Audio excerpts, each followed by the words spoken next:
Alors, bon matin tout le monde. Bienvenue à Cybersécurité 2020 pour cette première session ce matin. Mon nom est Christian Descoteaux. Je suis directeur de compte chez Novipro. Alors, ce matin, j'ai le plaisir d'introduire M. Ali Adzaz de IBM. Alors, je vais faire un petit peu son introduction en français. Et en fait, c'est une session qui va se tenir en anglais ce matin. Alors, je vais, comme on dit, switcher en anglais quand ça va être le temps tout simplement de présenter Ali. Alors, Ali est un grand professionnel de la gestion des identités et des accès, 12 ans d'expérience dans le domaine. Il possède aussi une vaste expérience de la conception de la feuille de route et du plan de mise en œuvre de la gestion des identités et des accès pour les organisations de différents secteurs d'activité, et évidemment dans divers lieux géographiques. Dans son rôle actuel de spécialiste technique chez IBM, il aide les clients à adapter leurs solutions IAM en fonction des modèles opérationnels et de leurs exigences uniques. Alors, comme je le mentionnais, cette session va se tenir en anglais. Si vous avez des questions, vous pouvez les mettre sur le chat. Je vais en prendre note, que ce soit en anglais ou en français. Je vais faire de mon mieux pour en faire la traduction et passer les questions à la fin de la session à Ali pour qu'il puisse y répondre. Donc, on devrait avoir le temps d'avoir une courte période de questions à la fin. Et si on manque de temps, vous pouvez toujours communiquer directement dans le booth du conférencier et lui envoyer les questions. Il va se faire un plaisir de vous répondre. So, Ali, I'm going to turn it on to you now for the presentation. Thank you. Thank you, Christian. Good morning, everybody, and thank you for joining our event today. During this session, we'll just quickly be going through the identity and access management portfolio and how it is helping organization to secure the access for different users and people interacting with the organization. So starting over the event, there is one key problem statement that every organization focuses on when it comes to access management. It is about who has access to what. This is a single statement that defines the entire identity and access management domain and becomes the basis of the entire access management. So understanding this statement, we calibrate what is referring to all the resources inside any organization. So we are talking about all IT assets, that is different applications that you have, different set of database servers, operating servers, network devices, hypervisors, any cloud infrastructure that you have. So ideally, any IT asset that your organization is the owner of, whether it's on-premise or on the cloud, those are termed as resources within this particular statement. The who part of this statement refers to the people that will be interacting with this resource. So if we categorize the different type of people that interact with any IT asset inside an organization, so we define a broad category of employees. This include all your enterprise, business users, privileged users, that are part of the organization, and they will be utilizing the resources based upon their job role or designation inside the organization.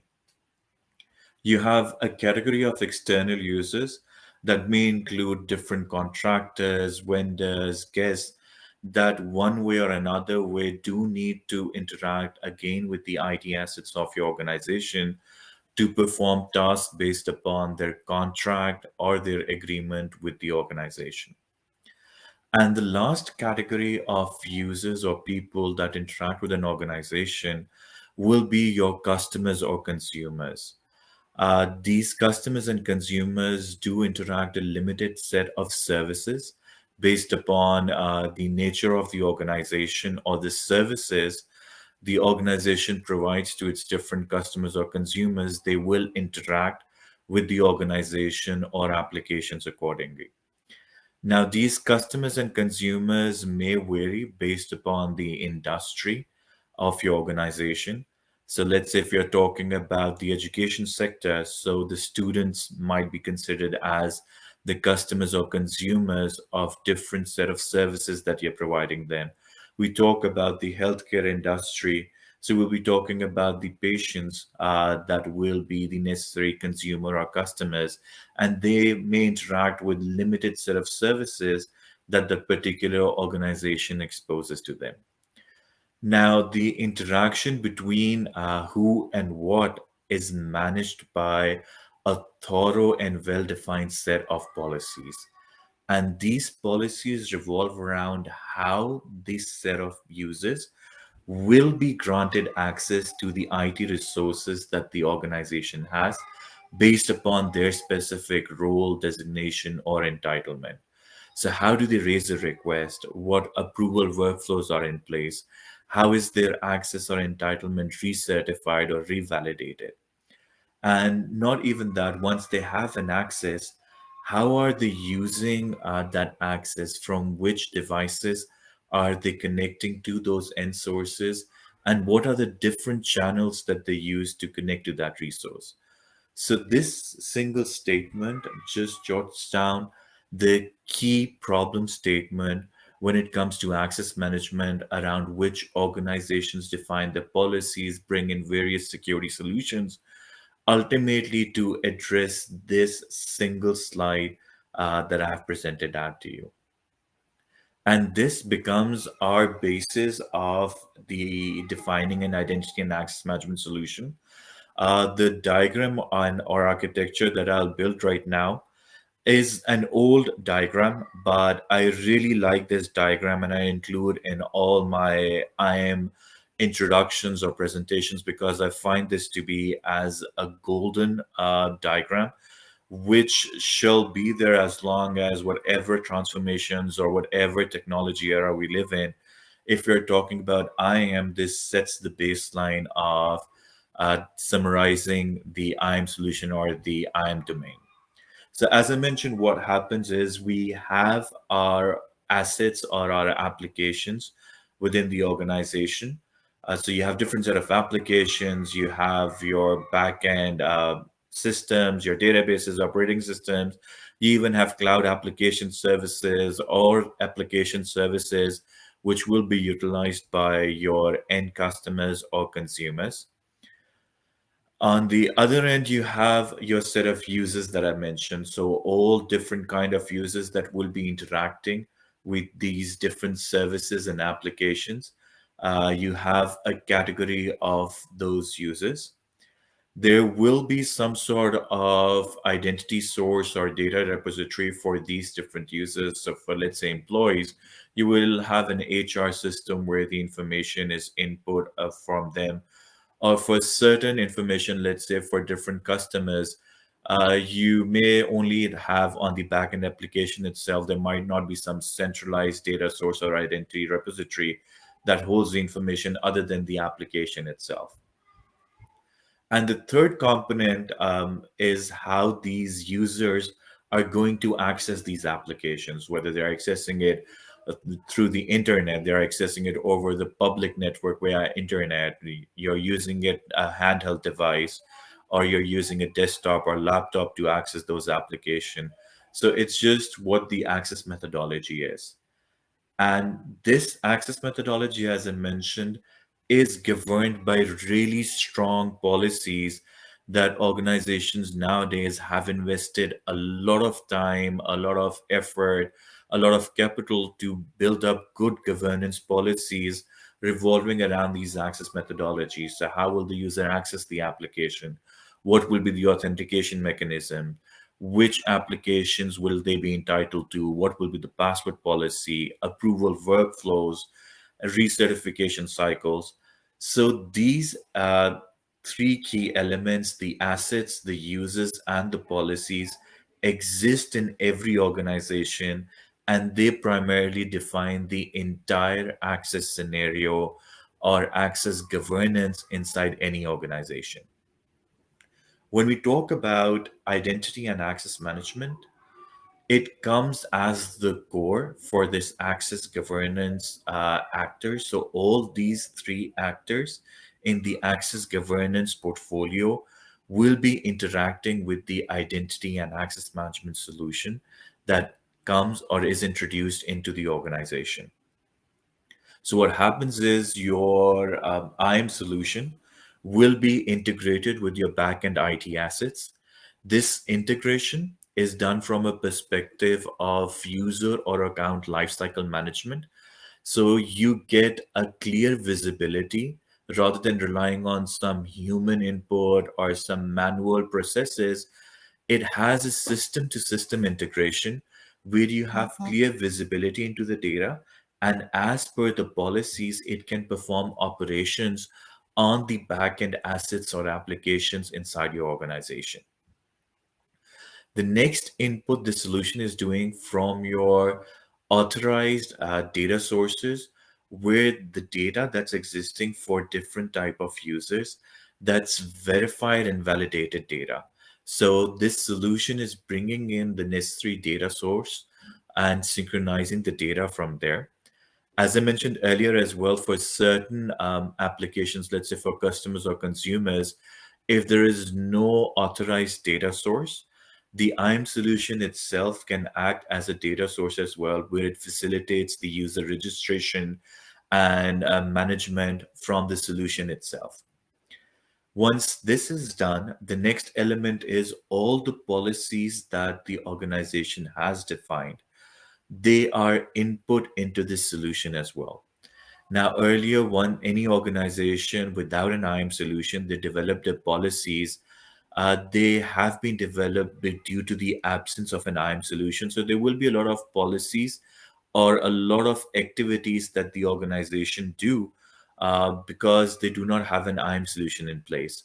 So one key example, while we're discussing this, I'll give for privileged user management. A key use case that we see in a lot of organizations is that they create separate credentials for domain admins, which differ from the normal domain credentials as well. So just to do a stronger management for those credentials, they create separate credentials for domain administrators. This policy is good if you do not have a IAM solution that's managing privileged users. But once you bring in the solution, this policy needs to be updated based upon the functionality or the feature set the IAM solution is bringing in your organization. And once you have all this setup done, then it's your users who are going to interact with the IAM solution, and they're going to utilize functionalities of self-service, single sign-on, and they're going to use this as the platform for interacting with all the backend services and application via a secure channel. This ideally forms the entire baseline or a blueprint of identity and access management inside any organization, irrespective of how the organizations are transforming. The methodology might change, the processes, feature set might get enhanced and updated, but this base access methodology and how the IAM solution interacts remains the same.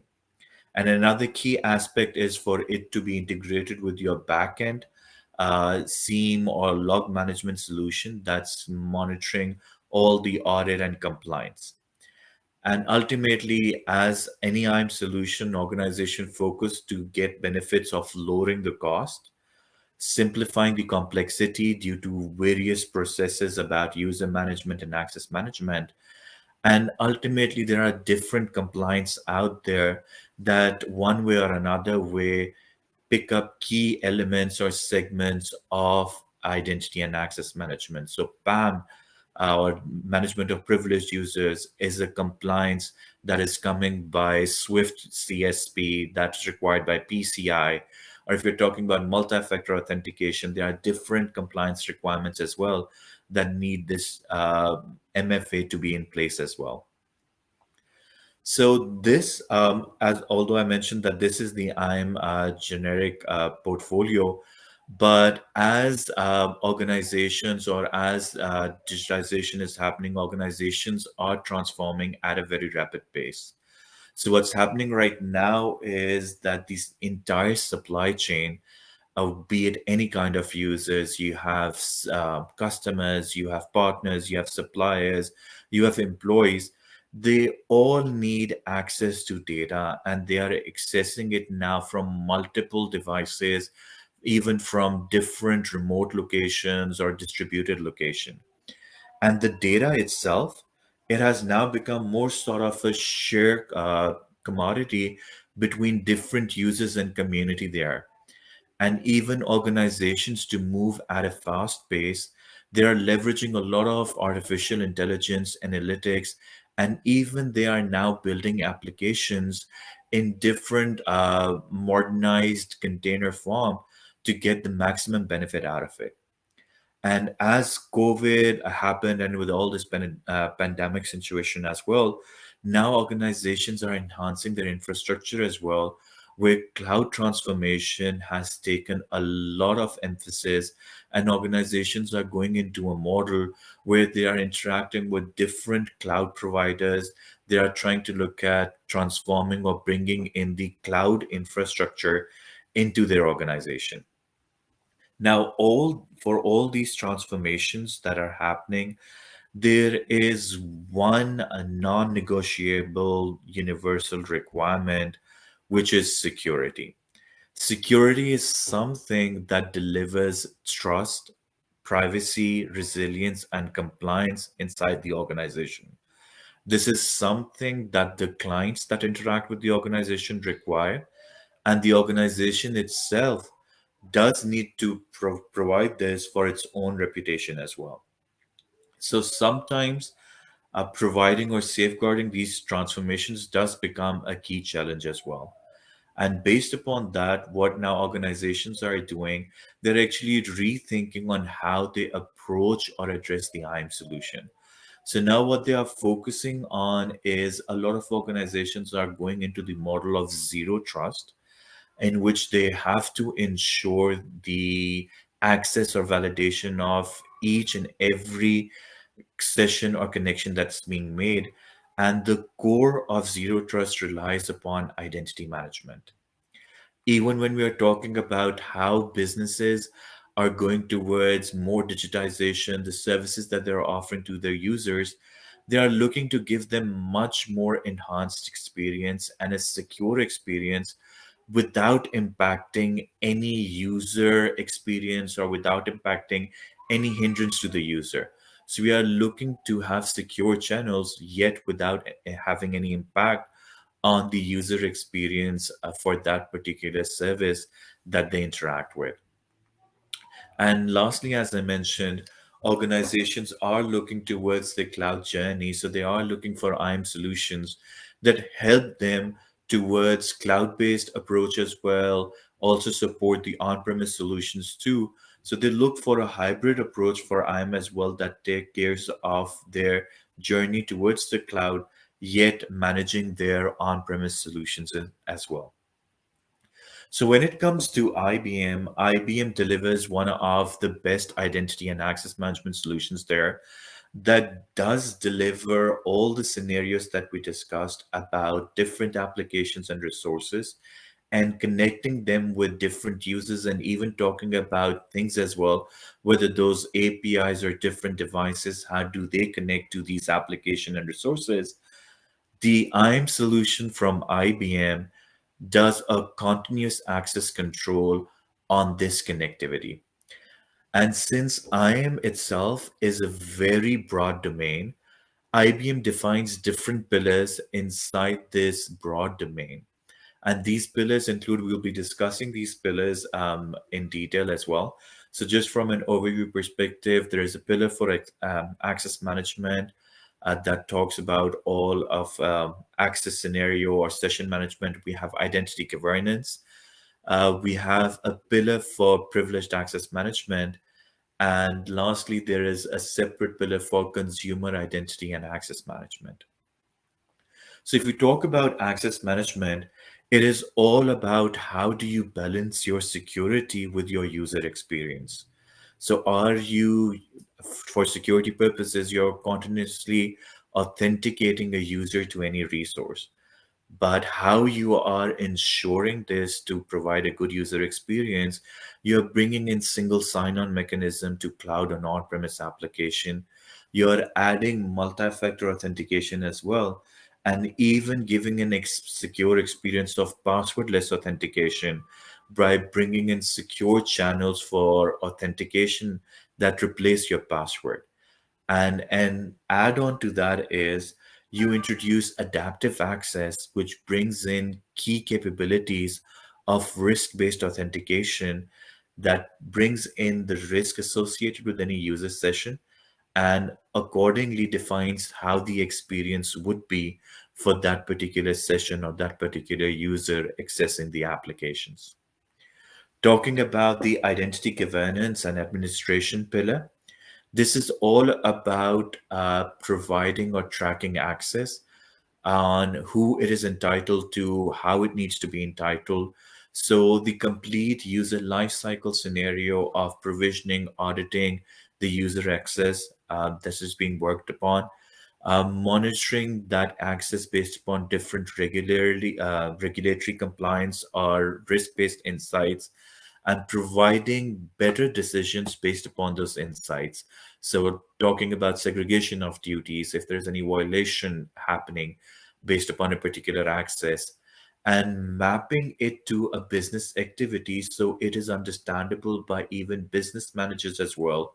So while they are doing their certifications or validation of the access, they do understand the terminology of the access granted to any user.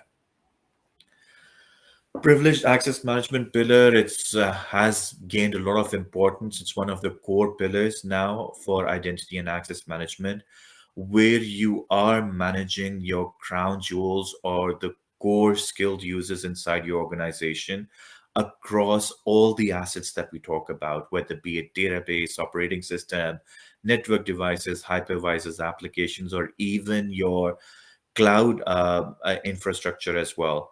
It is supposed to manage the credentials for all these in a secure channel, introducing mechanisms of least privilege, managing those, and even managing the passwords and their sharing for these privileged credentials. And lastly, one of the things, as we mentioned, a lot of organizations are now bringing a lot of services, a lot of applications for their consumers. So this services or the user experience has gained a lot of importance, where you are ensuring that you provide a single identity to one of your client and they're able to access all these services that are provided by the organization.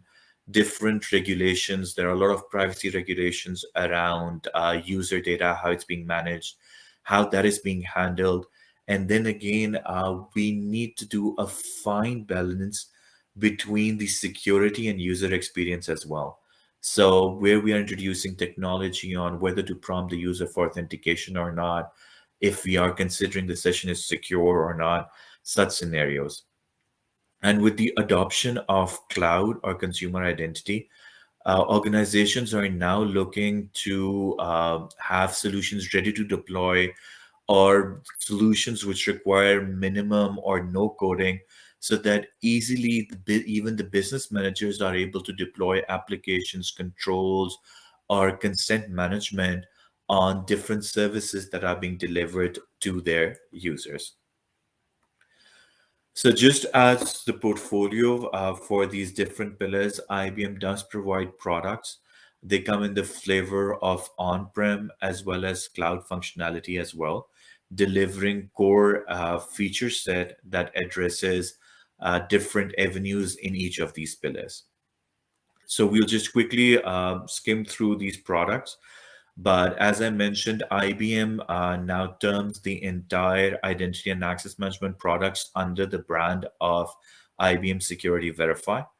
These do deliver solutions using which you can address either your workforce identity and access management, that is your enterprise and business users, or it can even provide you functionality for consumer identity and access management. So the vision IBM has is that you go with one solution that is catering for all different type of identity and access management initiatives, requirements your organization has, you're able to address them. So talking about consumer identity and access management, the product from IBM that addresses this is IBM Security Verify SaaS. It's hosted on the cloud, and it brings tons of functionality and feature set predefined or out of the box within this product. Again, this product is providing functionalities for both workforce identity and access management as well as consumer identity and access management. So the features that we're talking about is single sign-on.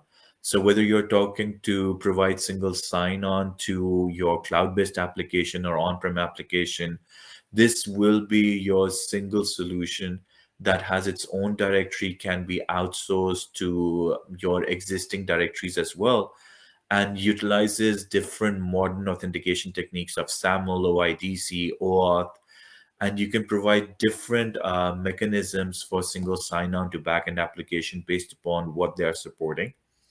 You have a very user-friendly interface where you see a launchpad of the applications you're entitled to. You click on them, you can proceed with them.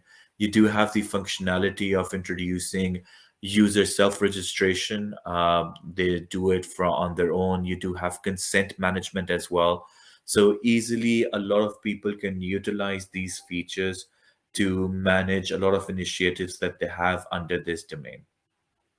Then we are talking about functionalities of advanced authentication as well, in which we talk about mechanisms of passwordless authentication using QR code, Windows Hello, or FIDO2 supported mechanisms. You're talking about multi-factor authentication supported out of the box by solution using either one-time passwords sent over email, SMS, or using your mobile authenticators that are provided by IBM. Another key element, which I mentioned about adaptive access, where you decide whether or not to provide the user with multi-factor authentication options based upon the risk associated with their device. And not just this, you can even extend the multi-factor authentication option using the Radius server provided by IBM to provide MFA either on your VPN access, Linux, or even Windows remote desktop connection. Then it has a complete segment of identity governance where you're managing the entire user lifecycle about access management. There are out of the box provisioning to different SaaS applications. You can do the on-premise provisioning as well to your on-premise applications if you are currently running with them as well. And the last feature this solution brings is about identity analytics, where this is particularly relying on the data inside your organization and evaluating it on against the set of policies and governance set to ensure if there is any violation, any non-compliance. So it's just giving you a holistic view about the risk associated according to the different access entitlements inside your organization. This current hosting explicitly IBM has local hosting in different region, and the IBM for this Verify SaaS version does have a hosting in Canada itself. These are just a few key differentiators that I wanted to highlight, which we have seen our customers utilize when we are talking about the Verify SaaS option. So as I discussed a lot about adaptive access, there's a complete AI-powered engine that evaluates risk based upon different context information and provides really good identification and risk analysis based upon the incoming session towards the application and services. Access recertification, now you have, as long as rather than relying on manual spreadsheets to do that, you can have this module of identity management within this SaaS option to do access recertifications for you. You're talking about, again, consumer identity and access management. You can easily do user registration, profile management, and another key aspect about those privacy and consent management as well. You can host different policies or consent that is required from your users and utilize it from that aspect. And also, the way this solution has been developed, it gives the flexibility to deploy or incorporate different APIs and functionalities inside your applications with the minimum code or no code option that is there. Another set of functionality, as I mentioned, passwordless authentication. So you can easily switch to FIDO Touch that's provided by MacBook or Windows Hello or different FIDO enabled devices. Or you can use the QR code from IBM Security Mobile Authenticator app. The best utilization of this is IBM itself internally is using this passwordless mechanism of utilizing the same verify solution. Adaptive access control, I'm not much dwell into that, but as we discussed, we are talking about different adaptive access. That's a key capability about risk management, and accordingly, it gives you various MFA options that you can introduce with your solution. And even support from, as I mentioned, if you have on-prem applications as well, you can utilize the same cloud solution to provide single sign-on multi-factor options to your on-premise applications that are there, or the legacy applications that are part of your organization. Moving forward to the access management portfolio, I'll just be a bit quick, just in consideration of time. The access management solution, this is an on-premise solution that is taking care about the entire aspect, what we discussed on the cloud solution for single sign-on, risk-based authentication, and multi-factor authentication. This provides the same feature set in an on-premise flavor. So you can get single sign-on either to your cloud applications or to the on-premise application. And you can easily add multi-factor authentication options there as well, using either a one-time passwords over SMS, email, or use the mobile authenticator that gives you the option of using biometrics from your smartphone as well, as a real-time mobile push mechanism. Also, this does have risk-based engine as well that does a risk analysis based upon this session, although it does not provide that robust capabilities as the adaptive access in the Verify SaaS option. But this too does have a risk engine which can evaluate policies based upon your device, the time of the access, the IP, the MAC, device type, user information. So you do have certain risk parameters based upon which you can define policies and accordingly take an action to approve, deny, or challenge the request. The other component about identity management, this is one of the portfolio which comes from IBM as Verify Governance, and it takes care of the entire rules and policies pertaining to access management. In terms of what IBM does is the solution focuses on bringing in automation inside your organization. Once you have automation, key activities that you do inside your organization pertaining to user access management or entitlement management, they are very well fine-grained and very well optimized. The product itself comes in different modules based upon what requirement you have. So if your requirement is to automate the lifecycle management process for different access requests, so you want an account to be automatically created, deprovision, modify, suspend, restore, password reset scenarios. So it has a separate module. If you're looking at this automation, there's a lifecycle module. Then there's a compliance module that's looking against access certification and recertification based upon your roles or different entitlement. And then we have the main risk management engine that provides identity analytics based upon the risk associated with different entitlements, segregation of duties from that aspect. Moving on to privileged access management, IBM has gone into an OEM with Thycotic Centrify, which is one of the leading PAM vendors in the market. And it provides different modules. So we have IBM Security Verify Privilege Vault that provides core functionality of privileged user management, where it provides functionality of vaulting, auditing, access control, single sign-on. Again, flavors available both as on-premise and cloud solution too. The next module, it comes with the Verify Privilege Manager, which is responsible for managing the endpoints and the application of privileges required by different administrator staff or applications to perform the task. So let's say a help desk needs to install software rather than giving them complete control. This only gives them those set of privileges that are required to perform their task. And lastly, a module that is for DevOps. So if you're talking about different applications or services that utilized privileged credentials, or you're talking about robotic process automation tools.